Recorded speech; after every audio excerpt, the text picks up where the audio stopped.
Hello everyone, welcome to my YouTube channel my future टेंजी। आज हम आप सभी के लिए बीपीएससी टीआरई 4.0 इसके लिए भारत का भूगोल लेकर के आए हैं। ये जितने भी क्वेश्चन हैं टोटल बिहार के किसी न किसी एग्जाम में पूछे गए क्वेश्चन हैं। इसके साथ साथ टीआरई 1, टीआरई 2, टीआरई 3 और बीपीएससी प्रीलिम्स में भी कुछ पूछे गए क्वेश्चन हैं। तो ये आप लोग अंत तक जरूर देखिएगा। ये जो है क्लास आपके लिए काफ़ी इंपॉर्टेंट होने वाला है। तो चलिए स्टार्ट करते हैं। लद्दाख गिलगित और पाकिस्तान से होकर कौन सी नदी बहती है? बताइए, लद्दाख गिलगित और पाकिस्तान से होकर के निम्नलिखित में से कौन सी नदी बहती है? बताइए, ब्रह्मपुत्र नदी, गंगा नदी, नर्मदा नदी या फिर सिंधु नदी? तो बताइए इसका करेक्ट आंसर क्या हो जाएगा। तो देखिए, लद्दाख गिलगित और पाकिस्तान से होकर के बहने वाली नदी कौन सी है? तो सिंधु नदी है।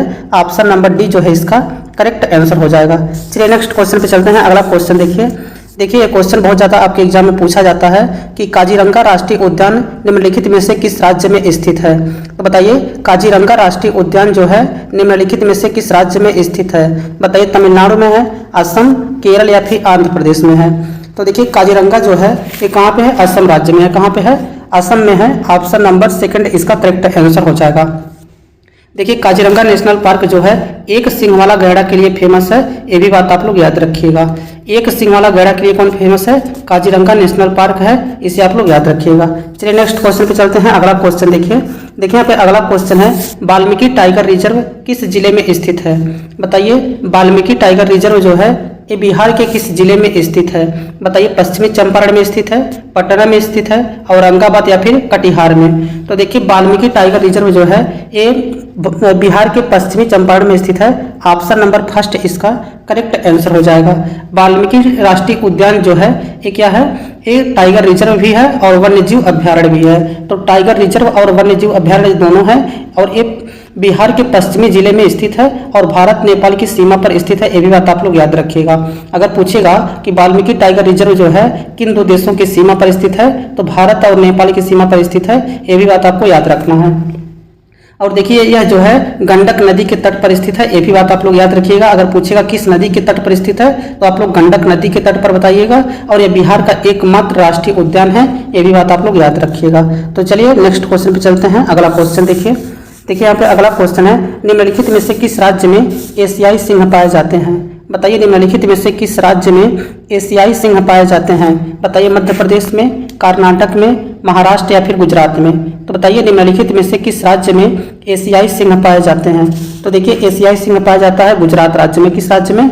गुजरात राज्य में जो है गुजरात के गिर राष्ट्रीय उद्यान में जो है एशियाई शेर पाए जाते हैं। इसे आप लोग याद रखिएगा।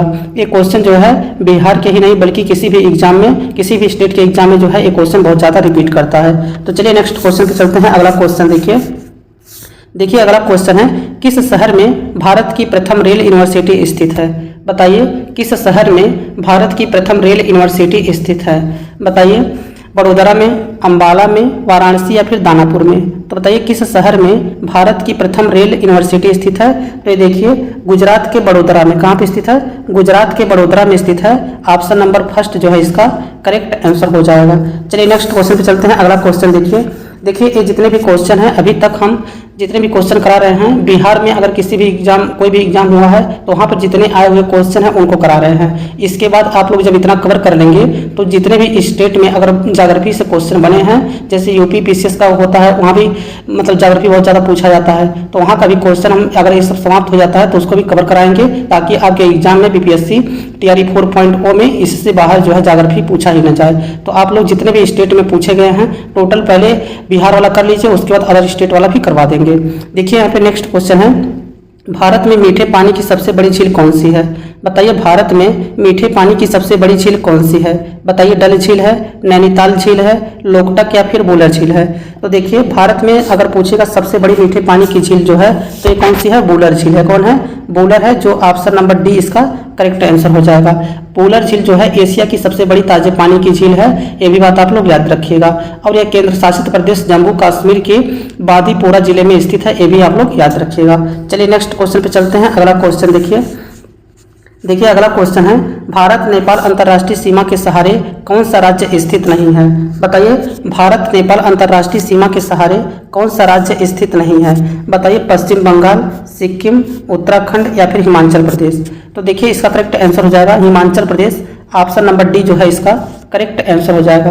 देखिए नेपाल जो है, नेपाल के साथ जो है भारत के 5 राज्यों की सीमा लगती है। नेपाल जो है भारत के 5 राज्यों से सीमा साझा करता है, ये भी बात आप लोग याद रखिएगा। तो जिसमें 5 राज्य हैं, उत्तराखंड है, उत्तर प्रदेश है, बिहार, पश्चिम बंगाल और सिक्किम है। तो ये सब आप लोग अच्छे से याद रखिएगा, इसमें से कोई भी क्वेश्चन आपके एग्जाम में पूछा जा सकता है। नेक्स्ट क्वेश्चन है, भीतरकनिका वन्यजीव क्षेत्र निम्नलिखित में से किस के लिए विश्व प्रसिद्ध प्रजनन स्थल है? तो बताइए भीतरकनिका जो है वन्यजीव क्षेत्र निम्नलिखित में से किसके लिए विश्व प्रसिद्ध प्रजनन स्थल है? बताइए बाघ के लिए है, भेड़िया के लिए है, हरे कबूतर के लिए है या फिर कछुआ के लिए है? तो देखिए भीतरकनिका जो है राष्ट्रीय उद्यान है, ये किसके लिए फेमस है? ये कछुओं के लिए फेमस है। किसके लिए फेमस है? कछुओं के लिए फेमस है। और इसे वन्यजीव अभ्यारण्य में 1995 में शामिल किया गया था। कब किया गया था? 1995 में भीतरकनिका को वन्यजीव अभ्यारण्य में शामिल किया गया था और राष्ट्रीय उद्यान के रूप में इसे अधिसूचित किया गया था 1998 में। अगर पूछेगा भीतरकनिका राष्ट्रीय उद्यान जो है भारत के किस राज्य में स्थित है, तो ओडिशा के केंद्रपाड़ा जिले में स्थित है। आप लोग याद रखिएगा कि वो भीतरकनिका राष्ट्रीय उद्यान जो है ओडिशा के केंद्रपाड़ा जिले में स्थित है और यह एकमात्र कछुआ अभ्यारण्य के लिए फेमस है, ये भी आप लोगों को याद रखना है। नेक्स्ट क्वेश्चन है, करतारपुर कॉरिडोर गलियारा भारत को किस देश से जोड़ता है? बताइए करतारपुर कॉरिडोर जिसे गलियारा कहा जाता है भारत को किस देश से जोड़ता है? पाकिस्तान को, नेपाल को, भूटान या फिर म्यांमार को? तो देखिए करतारपुर कॉरिडोर जो है ये भारत और किस देश को जोड़ता है? तो करतारपुर जो है ये भारत और पाकिस्तान को जोड़ता है। किसे? भारत और पाकिस्तान को जोड़ता है। ऑप्शन नंबर फर्स्ट जो है इसका करेक्ट आंसर हो जाएगा। करतारपुर कॉरिडोर जो है भारत और पाकिस्तान को जोड़ता है, ये भी बात आप लोग याद रखिएगा। चलिए नेक्स्ट क्वेश्चन पे चलते हैं। अगला क्वेश्चन देखिए नेक्स्ट क्वेश्चन है, निम्नलिखित वन्यजीव क्षेत्र में से किसे भारत में सर्वप्रथम जैव मंडल आरक्षित के रूप में घोषित किया गया था? ये क्वेश्चन जो है वेरी इंपॉर्टेंट है। बताइए निम्नलिखित वन्यजीव क्षेत्रों में से किसे भारत में सर्वप्रथम जैव मंडल आरक्षित के रूप में घोषित किया गया था? बताइए सबसे पहले किसे बायोस्फीयर रिजर्व के रूप में घोषित किया गया था? बताइए नंदा देवी को, नोकरेक को, नीलगिरी या फिर मानस को? तो देखिए इसका करेक्ट आंसर हो जाएगा सबसे पहले जो है सितंबर 1986 में नीलगिरी को घोषित किया गया था बायोस्फीयर रिजर्व। तो इसका ऑप्शन नंबर थर्ड जो है करेक्ट आंसर हो जाएगा। अगर पूछेगा भारत में सबसे बड़ा बायोस्फीयर रिजर्व कौन सा है, तो एक कौन सा है? कच्छ की खाड़ी है। क्या है? भारत में सबसे बड़ा बायोस्फीयर रिजर्व पूछेगा तो कच्छ की खाड़ी जो कि गुजरात में स्थित है और ये 2008 में शामिल किया गया था। कब शामिल किया गया था? 2008 में शामिल किया गया था। अगर पूछेगा सबसे छोटा बायोस्फीयर रिजर्व जो है कौन सा है, तो ये डिब्रू सैखोवा है। कौन सा है? डिब्रू सैखोवा जो कि असम राज्य में स्थित है। सबसे छोटा बायोस्फीयर रिजर्व पूछेगा तो कौन सा है? डिब्रू सैखोवा है जो कि असम राज्य में स्थित है। इसे 1997 में शामिल किया गया था बायोस्फीयर रिजर्व के रूप में। तो ये सब क्वेश्चन जो है आपके एग्जाम में कई बार रिपीट करता है, तो इसे आप लोग अच्छे से याद रखिएगा। चलिए नेक्स्ट क्वेश्चन पे चलते हैं। अगला क्वेश्चन देखिए, मखाना की खेती के लिए देश का अग्रणी राज्य कौन सा है? तो बताइए मखाना की खेती के लिए देश का अग्रणी राज्य जो है ये कौन सा है? उत्तर प्रदेश है, केरल है, बिहार है या फिर इनमें से कोई नहीं है? तो बताइए मखाना की खेती के लिए देश का अग्रणी राज्य कौन सा है? तो देखिए इसका करेक्ट आंसर हो जाएगा बिहार है। कौन सा है? मखाना की खेती के लिए जो है बिहार जो है प्रमुख योगदान निभाता है। तो इसका ऑप्शन नंबर थर्ड जो है करेक्ट आंसर हो जाएगा। चलिए नेक्स्ट क्वेश्चन पे चलते हैं। अगला क्वेश्चन देखिए अगला क्वेश्चन है, निम्नलिखित में से कौन सा द्वीप भारत में अवस्थित नहीं है? तो बताइए निम्नलिखित में से कौन सा द्वीप है जो भारत में स्थित नहीं है? बताइए बैरन द्वीप है, अस्तोला द्वीप है, मिनिकॉय द्वीप है या फिर रटलैंड द्वीप है? तो बताइए निम्नलिखित में से कौन सा द्वीप है जो भारत में स्थित नहीं है? तो देखिए अस्तोला द्वीप जो है ये भारत में नहीं स्थित है। ऑप्शन नंबर सेकंड जो है करेक्ट हो जाएगा। अस्तोला द्वीप जो है ये कहाँ पे स्थित है? अरब सागर में स्थित है और इस जो है ये भारत में नहीं स्थित है। तो इसका ऑप्शन नंबर सेकंड जो है करेक्ट आंसर हो जाएगा। नेक्स्ट क्वेश्चन है, भारत का दक्षिणतम बिंदु इंदिरा पॉइंट का अक्षांशीय स्थिति है। बताइए भारत का दक्षिणतम बिंदु कौन सा है? तो इंदिरा पॉइंट है।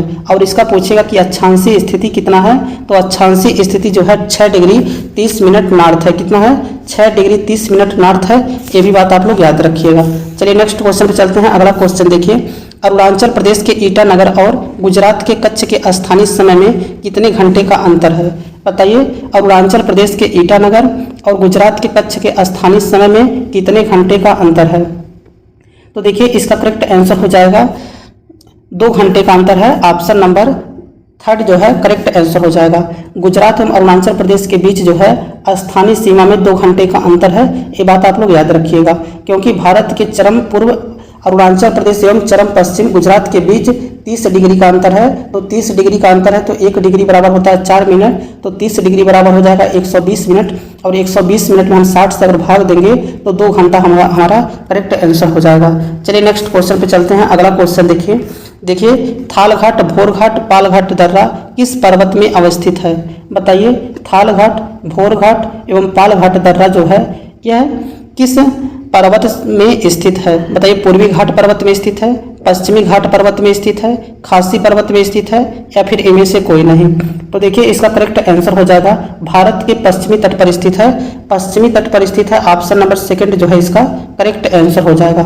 थालघाट, भोरघाट और पालघाट जो है ये भारत के पश्चिमी तट पर स्थित है। ऑप्शन नंबर सेकंड जो है करेक्ट आंसर हो जाएगा। बताइए थालघाट दर्रा जो है यह किन शहरों को जोड़ता है? बताइए थालघाट दर्रा जो है ये किन शहरों को जोड़ता है? तो ये नासिक और मुंबई से को जोड़ता है। किसे? नासिक और मुंबई से जो मुंबई को जोड़ता है, ये भी बात याद रखिएगा।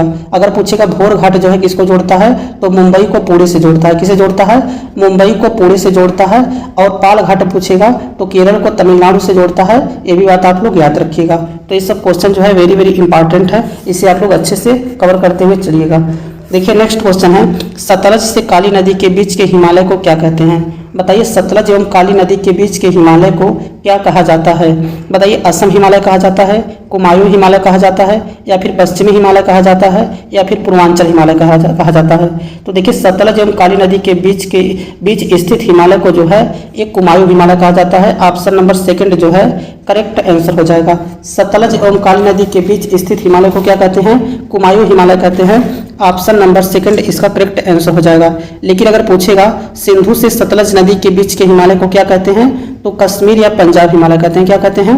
कश्मीर या पंजाब हिमालय कहते हैं। ये भी बात आप लोग याद रखिएगा। अगर पूछेगा सिंधु से सतलज नदी के बीच के हिमालय को क्या कहते हैं, तो कश्मीर या फिर पंजाब हिमालय कहते हैं। अगर पूछेगा सतलज से काली नदी के बीच के हिमालय को क्या कहते हैं, तो बताइए सतलज से काली नदी के बीच के हिमालय को क्या कहते हैं, तो एक कुमायूं हिमालय कहते हैं। और काली से तीस्ता नदी के बीच के हिमालय को क्या कहा जाता है, तो काली से तीस्ता नदी के बीच के हिमालय को कहा जाता है नेपाल हिमालय। अगर पूछेगा तीस्ता से ब्रह्मपुत्र के बीच के हिमालय को क्या कहते हैं, तो बताइए तीस्ता से ब्रह्मपुत्र के बीच के हिमालय को क्या कहा जाता है, तो असम हिमालय कहा जाता है। इससे कोई न कोई क्वेश्चन आपके एग्जाम में पूछ लेता है, तो ये सब आप लोग देख लीजिएगा। नेक्स्ट क्वेश्चन है, विश्व के कुल क्षेत्रफल का कितना प्रतिशत भारत का क्षेत्रफल है? बताइए विश्व के कुल क्षेत्रफल का कितना प्रतिशत भारत का क्षेत्रफल है? बताइए 24% है, 2.4% है, 0.24% है, या 22.4% है? तो बताइए विश्व के कुल क्षेत्रफल का कितना प्रतिशत जो है भारत देश का क्षेत्रफल है? तो देखिए इसका करेक्ट आंसर हो जाएगा 2.4% है। ऑप्शन नंबर सेकंड जो है इसका करेक्ट आंसर हो जाएगा। चलिए नेक्स्ट क्वेश्चन पे चलते हैं। अगला क्वेश्चन देखिए, जनसंख्या में होने वाले परिवर्तन के मुख्य कारण निम्न में से कौन से नहीं हैं? तो बताइए जनसंख्या में होने वाले परिवर्तन के मुख्य कारण निम्न में से कौन नहीं है? बताइए जन्म दर, मृत्यु दर, प्रवासन, या फिर आवासन। बताइए जनसंख्या में होने वाले परिवर्तन के मुख्य कारण निम्न में से कौन नहीं है? तो देखिए इसका करेक्ट आंसर हो जाएगा जन्म दर। ऑप्शन नंबर फर्स्ट जो है करेक्ट आंसर हो जाएगा। चलिए नेक्स्ट क्वेश्चन पे चलते हैं। अगला क्वेश्चन देखिए, निम्नलिखित में से कौन सिंधु नदी की सहायक नदी नहीं है? बताइए निम्नलिखित में से कौन सिंधु की सहायक नदी नहीं है? बताइए स्योल, नुब्रा, जास्कर, या फिर दिहांग। तो बताइए इसका करेक्ट आंसर क्या हो जाएगा? बताइए सिंधु नदी की सहायक नदी निम्नलिखित में से कौन नहीं है? तो देखिए इसका करेक्ट आंसर हो जाएगा दिहांग जो है ये सिंधु की सहायक नदी नहीं है। ऑप्शन नंबर डी जो है करेक्ट आंसर हो जाएगा। अगर पूछेगा जास्कर, नुब्रा, स्योल एवं हुंजा ये कश्मीर क्षेत्र में स्थित सिंधु की मुख्य सहायक नदियां हैं। क्या है? ये सब सिंधु की मुख्य सहायक नदियां हैं, जास्कर, नुब्रा, स्योल और हुंजा। तो ये सब जो है सिंधु की सहायक नदी है। जबकि बात करें सतलज, ब्यास, रावी, चिनाब और झेलम, ये सब जो है ये सब नदियां जो हैं बताइए किसकी सहायक नदियां हैं? सिंधु बताइए सतलज, व्यास, रावी, चिनाब और झेलम। सतलज, व्यास, रावी, चिनाब और झेलम बताइए किसकी सहायक नदियां हैं? ये सभी भी किसकी सहायक नदियां हैं? सिंधु की सहायक नदियां हैं। ये भी बात आप लोग याद रखिएगा। आप लोग ये बताइए कि सतलज नदी का उद्गम जो है ये कहाँ से होता है? बताइए सतलज नदी का उद्गम जो है कहाँ से होता है? तो सतलज नदी का उद्गम जो है तिब्बत के चीन के मानसरोवर झील से होता है। ये भी बात आप लोग याद रखिएगा। चीन में तिब्बत से मानसरोवर झील से जो है सतलज नदी का उद्गम होता है। अगर पूछेगा व्यास नदी का उद्गम जो है कहाँ से होता है? तो व्यास कुंड झील हिमाचल प्रदेश से। कहाँ से? व्यास कुंड झील हिमाचल प्रदेश से जो है व्यास नदी का उद्गम होता है। अगर पूछेगा रावी नदी का उद्गम जो है कहाँ से होता है? तो बताइए रावी नदी का उद्गम कहाँ से होता है? तो रोहतांग दर्रा हिमाचल प्रदेश से होता है। ये भी बात आप लोग याद रखिएगा। अगर पूछेगा चिनाव नदी का उद्गम जो है कहाँ से होता है? तो चिनाव नदी का उद्गम जो है हिमाचल प्रदेश के बारालाचा दर्रा से होता है। ये भी क्वेश्चन आपके एग्जाम में बहुत ज़्यादा पूछा जाता है। अगर पूछेगा झेलम नदी का उद्गम जो है कहाँ से होता है? तो झेलम नदी का उद्गम जो है जम्मू कश्मीर के बेरीनाग झरना से होता है। तो इस सब जो है आप लोग इसका उद्गम जो है याद रखिएगा कि कहाँ से इस नदी का उद्गम होता है।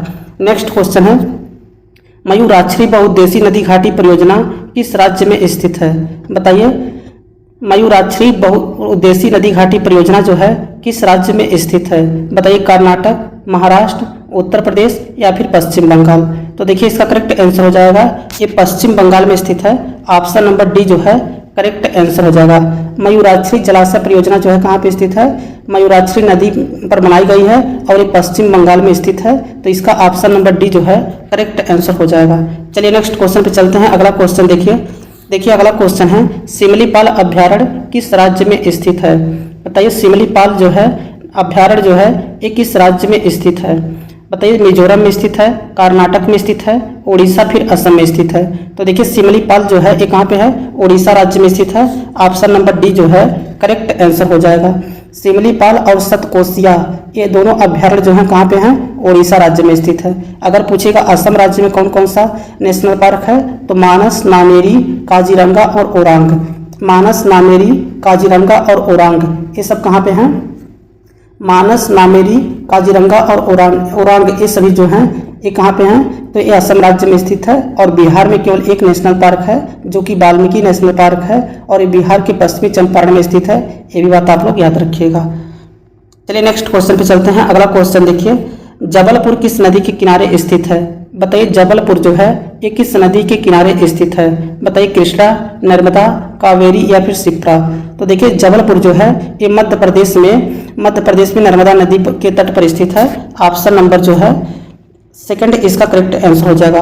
जबलपुर जो है किस नदी के किनारे स्थित है? तो नर्मदा नदी के किनारे स्थित है। ये भी बात आप लोग याद रखिएगा। अगर पूछेगा नर्मदा नदी का उद्गम स्थान कहाँ से होता है? तो ये मध्य प्रदेश के अमरकंटक पर्वत श्रृंखला से होता है। इसका क्वेश्चन आप लोग जो बहुत ज़्यादा पूछा जाता है इसे आप लोग याद रखिएगा। नेक्स्ट क्वेश्चन है किस राष्ट्रीय राजमार्ग की लंबाई सर्वाधिक है? बताइए किस राष्ट्रीय राजमार्ग की लंबाई जो है सर्वाधिक है? National highway 7, national highway 5, national highway 2 या फिर नेशनल हाईवे 1। तो बताइए किस राष्ट्रीय राजमार्ग की लंबाई जो है सर्वाधिक है? तो इसका करेक्ट आंसर हो जाएगा नेशनल हाईवे 7। क्या है? नेशनल हाईवे 7 है और इसी को नेशनल हाईवे 44 के नाम से भी जाना जाता है। तो इसका ऑप्शन नंबर फर्स्ट जो है करेक्ट आंसर हो जाएगा। इसी को नेशनल हाईवे 44 भी कहा जाता है। इससे आप लोग याद रखिएगा। बताइए निम्नलिखित में से कौन भारत की जनजाति नहीं है?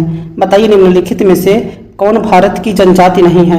बताइए लुसाई, सेंटेलिस, किरूला या फिर पख्तून। तो देखिए भारत की जनजाति निम्नलिखित में से कौन सी नहीं है? तो ये पख्तून जो है ये जो है भारत की जनजाति नहीं है। तो इसका ऑप्शन नंबर डी जो है करेक्ट आंसर हो जाएगा।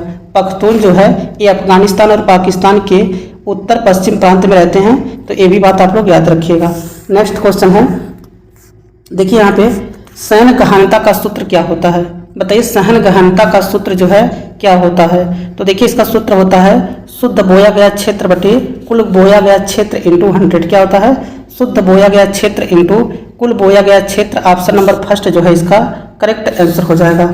चलिए नेक्स्ट क्वेश्चन पे चलते हैं। अगला क्वेश्चन देखिए भारत का 90% सोयाबीन उत्पादन करने वाला राज्य कौन सा है? बताइए भारत का 90% जो है सोयाबीन का उत्पादन करने वाला राज्य कौन सा है? बताइए मध्य प्रदेश है, छत्तीसगढ़ है, महाराष्ट्र है।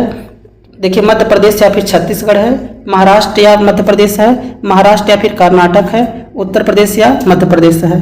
तो देखिए भारत का 90% सोयाबीन का उत्पादन जो है महाराष्ट्र और मध्य प्रदेश में होता है। ऑप्शन नंबर सेकंड इसका करेक्ट आंसर हो जाएगा।